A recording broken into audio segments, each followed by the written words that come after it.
Maximum बच्चों को ये कन्फ्यूज़न रहती है कि सॉल्यूशन है मेरे पास, वो स्टार्ट कहाँ से करना है। तो देखो मेरे पास इंटीग्रेशन का क्वेश्चन है, हम ये सीखेंगे ये स्टार्ट कैसे करना है। तो देखो इंटीग्रेशन के अंदर है मेरे पास साइन इनवर्स एक्स।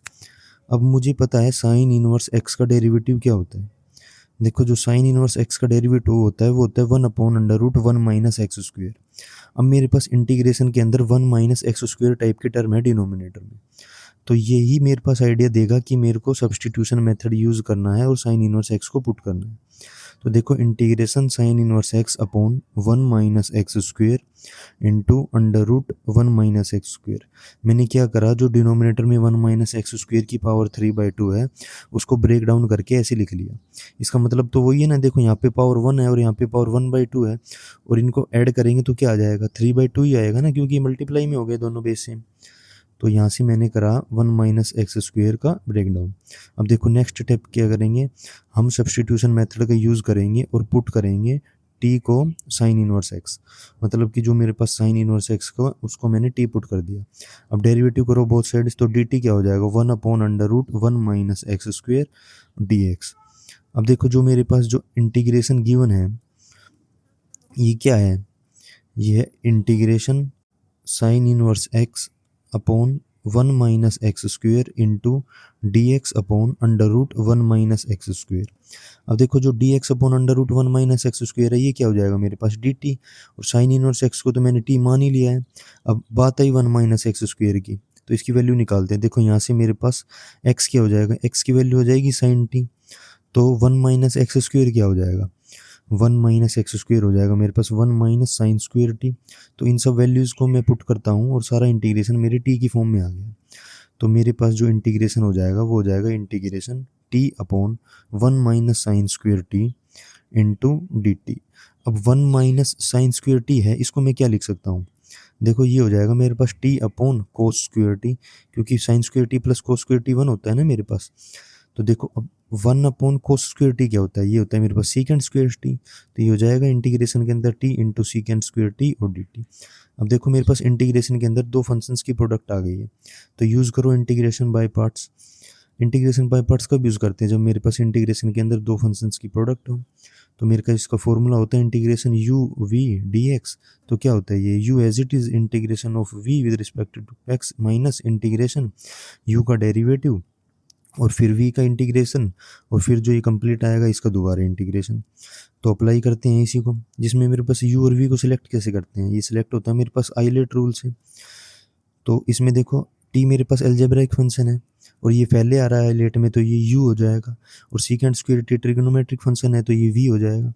तो मेरे पास जो इंटीग्रेशन है t इंटू sec² t, इसको हम यूज़ करेंगे इंटीग्रेशन बाय पार्ट से सोल्व करेंगे, जिसमें u मेरे पास t है और v मेरे पास sec² t है।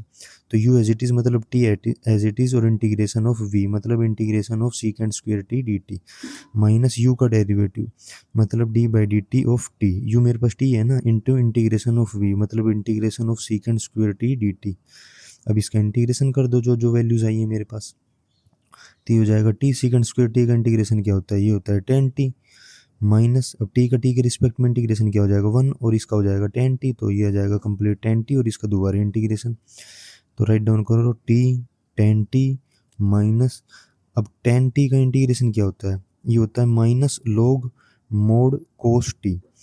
ये मेरे पास फाइनल इंटीग्रेशन आ गया है प्लस में c, पर अब ये इंटीग्रेशन जो आया ये t की फॉर्म में है, पर मुझे तो x की फॉर्म में लाना है ना। देखो मैंने t को माना था साइन इनवर्स x, यहाँ से x की वैल्यू निकालो, x क्या आ जाएगा मेरे पास sine t is equals to x।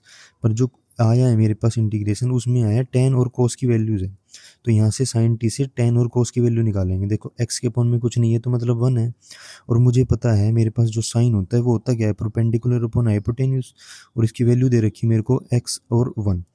तो मतलब कि जो मेरे पास जो परपेंडिकुलर है उसकी वैल्यू आ गई x और हाइपोटेन्यूज की वैल्यू आ गई 1।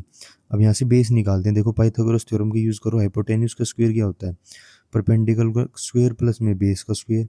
तो हाइपोटेन्यूज 1 है मतलब 1 is equals to perpendicular square मतलब x² प्लस बेस स्क्वायर। तो यहाँ से b की वैल्यू क्या आ जाएगी, ये जाएगा √1 माइनस x²।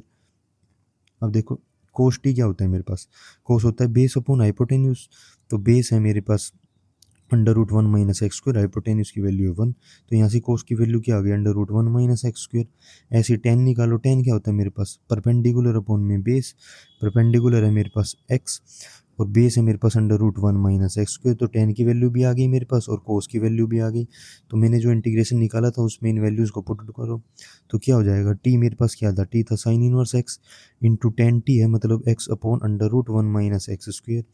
और देखो माइनस माइनस को क्या हो जाएगा प्लस, प्लस में लोग अंदर क्या है मोड कोस टी है, तो मतलब कोस की वैल्यू क्या निकाली थी मैंने, under root one minus x square plus में सी इंटीग्रेशन कांस्टेंट है मेरे पास, इसका थोड़ा और चेंज करके लिख दो तो x into sine inverse x upon under root one minus x square plus log mod under root one minus x square और प्लस में सी, ये मेरे पास फाइनल सोल्यूशन आ जाएगा इंटीग्रेशन जो मेरे को गिवन था।